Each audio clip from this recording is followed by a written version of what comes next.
दुनिया भर में हजारों म्यूजियम्स हैं, पर कुछ ऐसे भी म्यूजियम्स हैं जिनके अंदर कदम रखते ही एक अजीब बेचैनी, एक ठंडी सी गूंज महसूस होती है।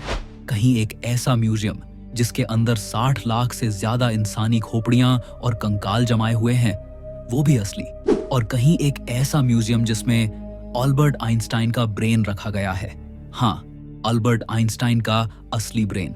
और एक ऐसा म्यूजियम जिसमें ऐसे टूल्स हैं जो हजारों साल पहले मुजरिमों को सजा देने या टॉर्चर करने के लिए इस्तेमाल किए जाते थे।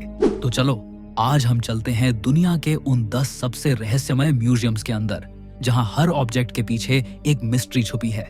दोस्तों, वीडियो शुरू करने से पहले अगर आपने अभी तक हमारे इस चैनल को सब्सक्राइब नहीं किया है तो जरूर सब्सक्राइब कर लें, क्योंकि आपके एक सब्सक्राइब से हमें बहुत मोटिवेशन मिलता है और हम आपके लिए ऐसी और वीडियोस बनाते रहेंगे। तो चलिए वीडियो शुरू करते हैं। Number 1, the torture museum of Amsterdam. ये म्यूजियम उन असली टॉर्चर डिवाइसेस को शोकेस करता है जो मिडिल एजेस के टाइम पर लोगों को दर्द देने, उनसे क्राइम्स मनवाने या उन्हें सजा देने के लिए इस्तेमाल होते थे। मतलब ये सिर्फ आयरन मशीनें नहीं, ये इंसान की बर्बरता के मॉन्यूमेंट्स हैं। जब आप इस म्यूजियम के अंदर एंटर करते हो तो लाइट डिम होती जाती है, वॉल्स पतली सी मीडिवल एली जैसी लगती है और हर साइड ग्लास केसेस के अंदर एक एक टॉर्चर डिवाइस रखा होता है। 7 बोर्ड्स पर उन लोगों की कहानियां जिनके साथ वो डिवाइस यूज हुआ। इन डिवाइसेस को देखकर एक ही सवाल आता है, इंसान इतना दर्द कैसे दे सकता है किसी और को? चलो एक एक करके उन डिवाइसेस को समझते हैं। इस डिवाइस का नाम है द स्ट्रैपाडो। अगर किसी को इस डिवाइस से सजा देनी होती थी तो सबसे पहले विक्टिम के हाथ पीछे बांध दिए जाते थे, फिर एक रस्सी से उन्हें हवा में लटका दिया जाता था, जिससे उस इंसान की हड्डियां ऐसे टूट जाती जैसे उसके ऊपर एक बड़ा सा पहाड़ रख दिया हो। यह सब इतनी जल्दी होता था कि आदमी चिल्ला भी नहीं पाता। बहुत बार दर्द को और बढ़ाने के लिए उनके पैरों पर बड़े बड़े पत्थर बांध दिए जाते थे। म्यूजियम में इसका ओरिजिनल वुडन फ्रेम अब भी रखा है और उसके नीचे एक पेंटिंग भी रखी हुई है जिसमें एक आदमी हवा में लटका हुआ है, पूरी बॉडी स्ट्रेच हो चुकी है और उसका मुंह खुला है, बिल्कुल आवाज के बिना। अगला डिवाइस है द इंक्विजिशन चेयर। ये एक आयरन चेयर है जिस पर 150 से 200 नुकीले कांटे लगे होते थे। विक्टिम को इस पर बैठने को मजबूर किया जाता था और फिर ऊपर से स्ट्रैप्स टाइट किए जाते ताकि कांटे बॉडी में धीरे धीरे घुसते जाएं। सबसे खौफनाक बात यह है कि विक्टिम को इस चेयर पर कुछ देर के लिए नहीं बल्कि कुछ घंटों या कुछ दिनों के लिए बैठाया जाता था। म्यूजियम में जो चेयर रखी है उसके स्पाइक्स पर अब भी डार्क ब्राउन स्टेन्स दिखते हैं, जिसे वहां के लोग खून के निशान कहते हैं। तीसरा डिवाइस है द ब्रांडिंग आयरन। ये डिवाइस क्रिमिनल्स, एडल्टरर्स और हेरेटिक्स पर यूज होता था। एक आयरन रॉड जिसके एंड पर एक सिंबल होता था, इसे आग में गर्म किया जाता और सीधा स्किन पर प्रेस कर दिया जाता। जरा सोचो, क्या इस तरह का टॉर्चर हम सह सकते हैं? म्यूजियम में जो ब्रांडिंग आयरन्स रखे हैं उनके एंड्स पर क्रॉस, क्राउन और लेटर सिंबल्स हैं। इसका मतलब जैसा गुनाह वो करते थे उस हिसाब से उनको सजा दी जाती थी इन सिंबल्स के जरिए। अगला डिवाइस है एड थंब स्क्रूज। ये छोटा सा मेटल क्लैंप होता है जिसमें विक्टिम की उंगलियां या अंगूठा रखकर धीरे धीरे टाइट किया जाता था जब तक कि उसकी हड्डियां न टूट जाए। अब एक ऐसे डिवाइस के बारे में बात करेंगे जिसे द स्कल क्रशर कहते हैं। आपने हाइड्रोलिक प्रेस मशीन तो देखी ही होगी, जो कितनी भी मजबूत चीज हो उसे कई टुकड़ों में कुचल देती है। उस टाइम एक ऐसा ही डिवाइस होता था जिसके अंदर मुजरिम का सर फिट किया जाता था और ऊपर से एक स्क्रू टाइट करके उस इंसान के सर को कुचल दिया जाता था। थोड़ा इमेजिन करके देखो कितना दर्द झेलना पड़ता था उन लोगों को। अब चलते हैं आखिरी डिवाइस की तरफ जिसका नाम है द आयरन मेडन। ये एक लार्ज कॉफिन लाइक स्ट्रक्चर होता था। अंदर तेज धार कांटे होते थे। विक्टिम को इसके अंदर बंद किया जाता था और कांटे उस इंसान के शरीर में धंस जाते थे, मगर इससे मौत भी नहीं आती थी, बल्कि इतना दर्द होता था कि इंसान मौत के लिए तरस जाए। इस म्यूजियम से निकलते वक्त लोग हंसते हुए नहीं बल्कि चुप रहते हुए बाहर आते हैं, क्योंकि हर ग्लास केस एक ही बात कहता है, इंसान सबसे ज्यादा खतरा इंसान के लिए ही है। Number 2, the Mutter museum, US. एक ऐसा म्यूजियम जहां दरवाजा खोलते ही तुम्हें एक अजीब सा साइलेंस मिलता है। ऐसा साइलेंस जो हॉस्पिटल का नहीं बल्कि हिस्ट्री के अंदर छिपी उन बॉडीज का होता है जिन्होंने अपनी जिंदगी डिजीज, डिफॉर्मिटी और पेन के साथ बिताई। ये है the Mutter museum, Philadelphia, USA.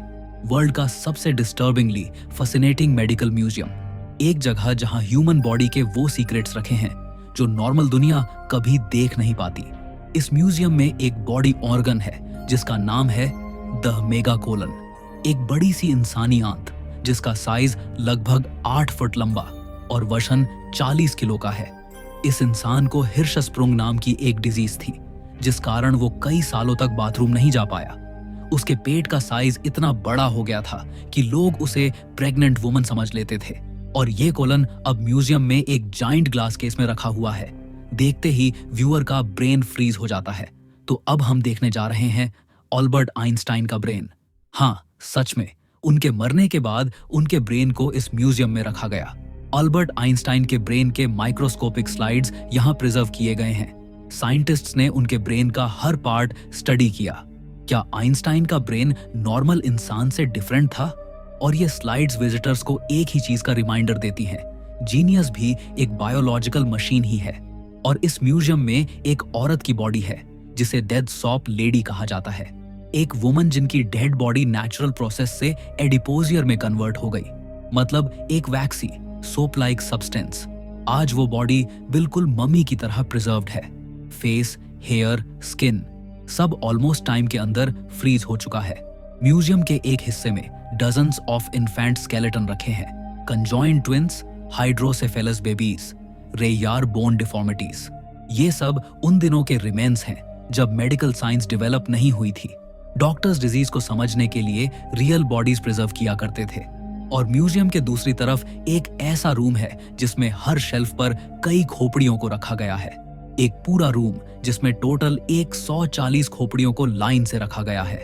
हर खोपड़ी के साथ लिखा हुआ है उस इंसान का नाम, उसके मरने की वजह और उसका बैकग्राउंड।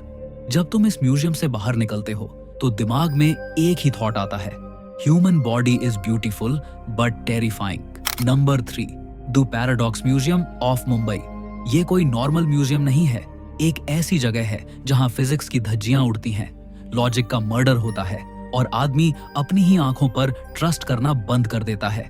यहाँ एक रूम है जिसे द एंटी ग्रेविटी रूम कहते हैं। ये सबसे फेमस रूम है।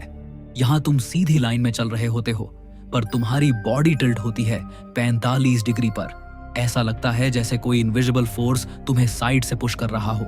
वाटर अपहिल बह रहा होता है, बॉल नीचे के बजाय ऊपर रोल करती है और तुम खुद को देखकर बोलते हो, भाई ये कैसे हो रहा है। और इसके अंदर एक और रूम है जिसे द इन्फिनिटी मिरर रूम कहते हैं, जहां तुम एक नहीं बल्कि 1000 बन जाते हो।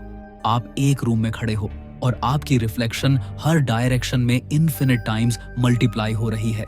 लगता है जैसे आप मल्टीपल डायमेंशंस में घुस गए हों। यहाँ एक टनल है जिसे डेथ पैराडॉक्स टनल कहते हैं। आप उसके अंदर एक स्टेबल ब्रिज पर चल रहे होते हो पर आपका दिमाग सिग्नल देता है जैसे आप घूम रहे हो, आप गिरने वाले हो।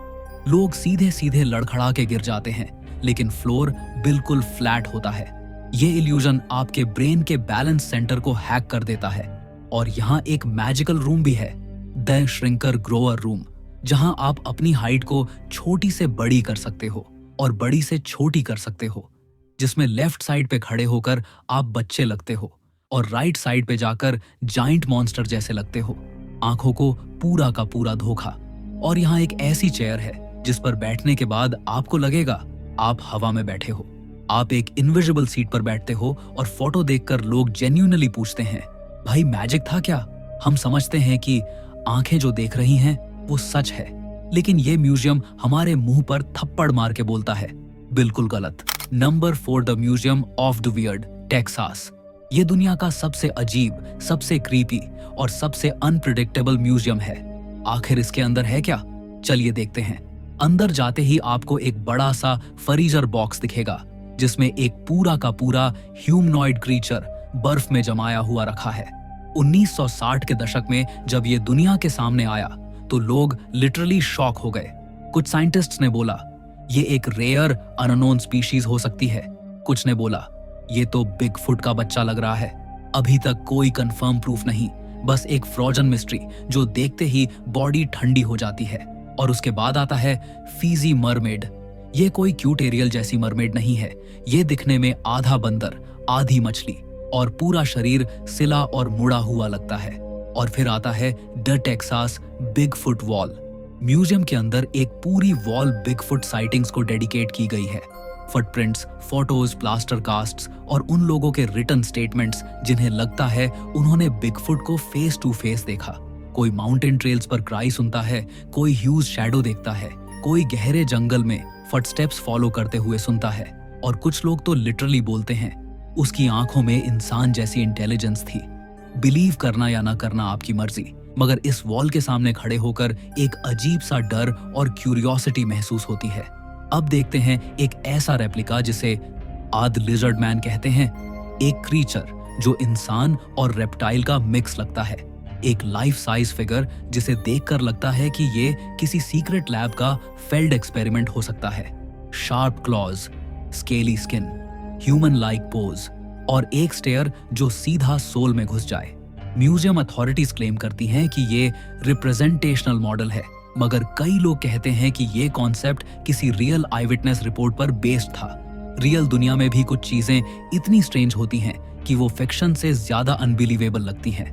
इस जगह का पर्पज सिर्फ शॉक देना नहीं, बल्कि ये दिखाना है कि दुनिया के हर कोने में ऐसा मटेरियल मिलता है जो साइंस को भी कंफ्यूज कर देता है।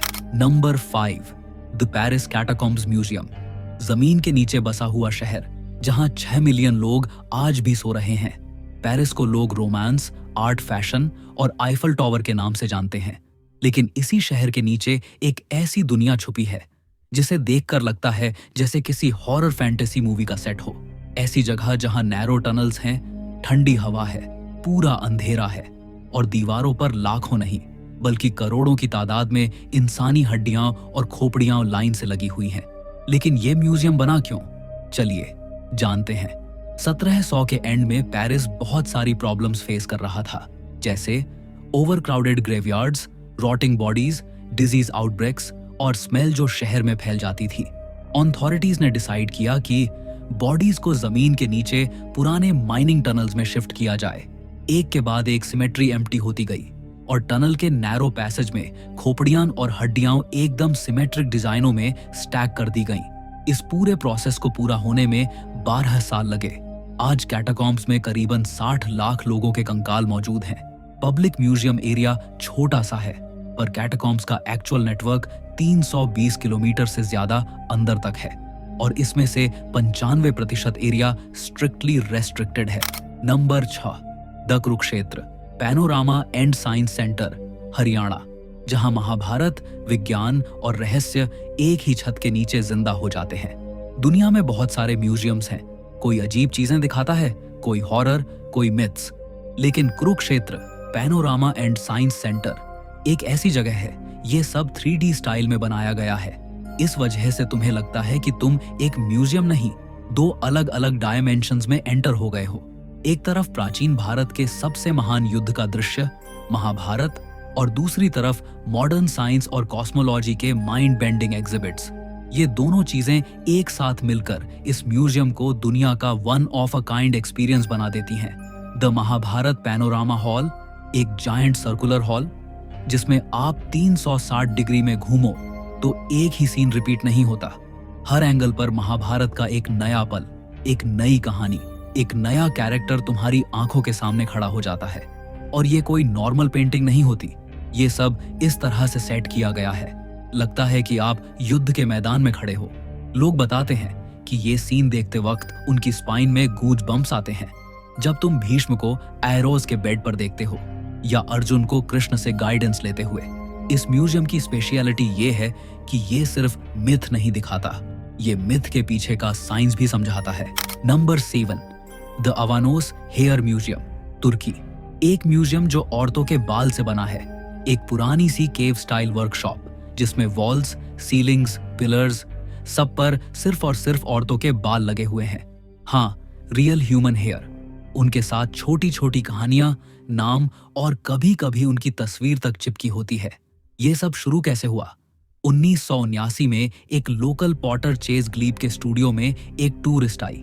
जाते वक्त उसने गिफ्ट में अपने बाल का एक छोटा सा लॉक छोड़ दिया एज अ मेमोरी। गलीब को यह जेस्चर इतना यूनिक लगा कि जब भी कोई फीमेल विजिटर आती वो उनसे एक छोटा सा हेयर लॉक और उनका नाम लिखवा लेता। स्लोली स्लोली ये एक छोटी हॉबी से लेकर एक वर्ल्ड फेमस म्यूजियम बन गया। आज के टाइम पर यहाँ 16,000 से ज्यादा औरतों के बाल लगे हुए हैं, दुनिया के ऑलमोस्ट हर कंट्री से। हर हेयर लॉक के साथ एक छोटा पेपर होता है।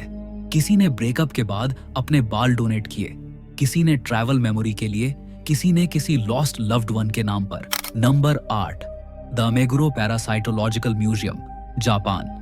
दुनिया का सबसे अजीब और क्रीपी पैरासाइट म्यूजियम। ये दुनिया का पहला और ओनली म्यूजियम है जो सिर्फ और सिर्फ पैरासाइट्स को डेडिकेट किया गया है।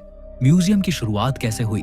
1953 में एक जापानी साइंटिस्ट डॉक्टर सतोरो कामेगाई ने इस म्यूजियम की फाउंडेशन रखी ताकि लोग पैरासाइट्स को समझें, इनसे बचें और थोड़ा सा शॉक भी हो जाए। आज यहाँ 60,000 से ज्यादा स्पेसिमेन स्टोर हैं और 300 से ज्यादा पैरासाइट्स एक्चुअल डिस्प्ले पर दिखाए जाते हैं।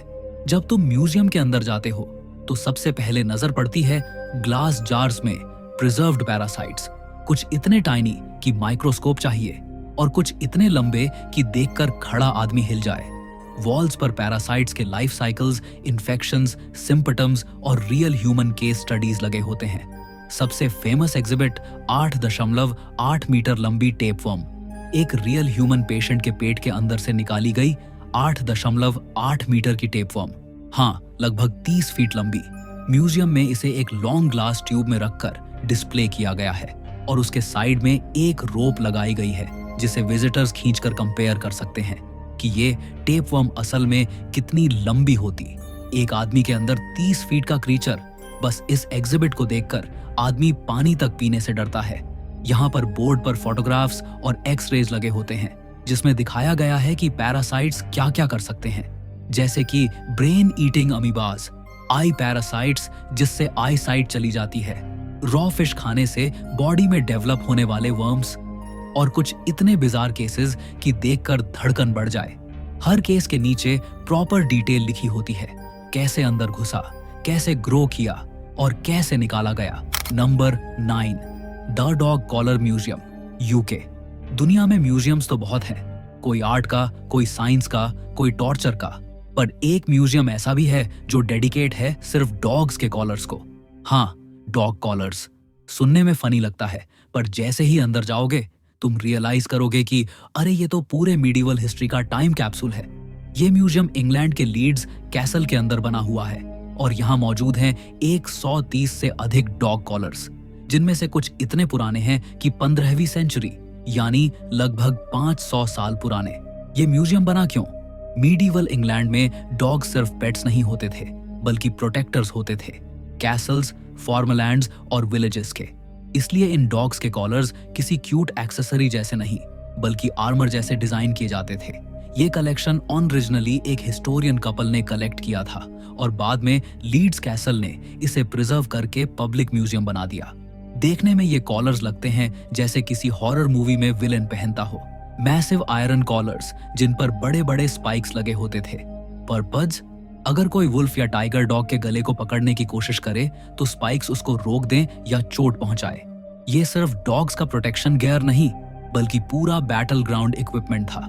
सबसे यूनिक कॉलर है द आयरन प्रिजन कॉलर। ये एक पुराना जर्मन कॉलर है जिसमें एक मेटल लॉकिंग मैकेनिज्म होता था। इस कॉलर का इस्तेमाल मिसबिहेविंग डॉग्स को कंट्रोल में रखने के लिए किया जाता था। जितना देखते जाओगे उतना रियलाइज करोगे कि डॉग कॉलर्स सिर्फ एक्सेसरीज नहीं थे बल्कि सिविलाइजेशन के इवोल्यूशन का साइलेंट पार्ट थे।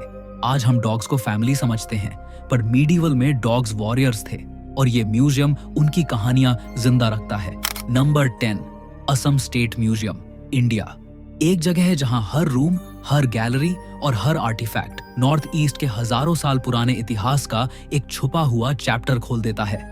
म्यूजियम का सबसे पुराना हिस्सा है रॉयल असमीज गैलरी, जहां अहोम डायनेस्टी के रेयर आर्टिफैक्ट्स रखे गए हैं। उनमें से एक सबसे फेमस ऑब्जेक्ट है रुद्र सिंघा का सेरेमोनियल स्वॉर्ड। कहा जाता है कि इस तलवार पर बने पैटर्न्स सिर्फ डेकोरेशन नहीं, एक हिडन अहोम स्क्रिप्ट है जिसका एग्जैक्ट मीनिंग आज तक डिकोड नहीं हो पाया। जब लाइट्स उस तलवार पर पड़ती हैं, उसके पैटर्न्स एक स्ट्रेंज सिमेट्रिकल शेप बनाते दिखते हैं, जैसे किसी एंशिएंट कोड का हिस्सा हो। और यहाँ तुम्हें मिलते हैं बोडो, कार्बी, मिसिंग और राभा ट्राइब्स के ट्रेडिशनल ऑब्जेक्ट्स। पर सबसे स्ट्रेंज है उनका शैमनिस्टिक हीलिंग मास्क, एक वुडन मास्क जिसे tribal healers disease spirit traps बोलते हैं। लोग मानते हैं कि जब भी कोई ट्राइब मेंबर बीमार पड़ता था, ये मास्क उनकी आसपास की बुरी एनर्जीज को कैप्चर कर लेता था। म्यूजियम स्टाफ के अकॉर्डिंग इस मास्क के रूम में ह्यूमिडिटी और टेम्परेचर हमेशा अनप्रिडिक्टेबल रहता है और कोई साइंटिफिक रीजन नहीं मिल पाया। अब चलते हैं आर्कियोलॉजी सेक्शन में, जिसमें 2000 साल पुराने ऑब्जेक्ट्स हैं। इस सेक्शन में मिले थे कुछ टेराकोटा फिगरीन्स जो कृष्णा देवी इमेजरी जैसी दिखते हैं, लेकिन उनका स्टाइल नॉर्थ इंडियन नहीं, कंप्लीटली यूनिक है। आर्कियोलॉजिस्ट्स कंफ्यूज्ड हैं। ये फिगरीन्स असम के लोकल आर्टिस्ट्स ने बनाए या कोई एंशिएंट लॉस्ट ट्राइब का इन्फ्लुएंस था। कुछ एक्सपर्ट्स के हिसाब से ये फिगरीन्स 2000 साल पुराने मायोंग रीजन के मैजिक कल्चर से इंस्पायर्ड हो सकते हैं। और अब देखते हैं द रेयर मैन्यूस्क्रिप्ट्स, जिन्हें द सीक्रेट लाइब्रेरी भी कहते हैं।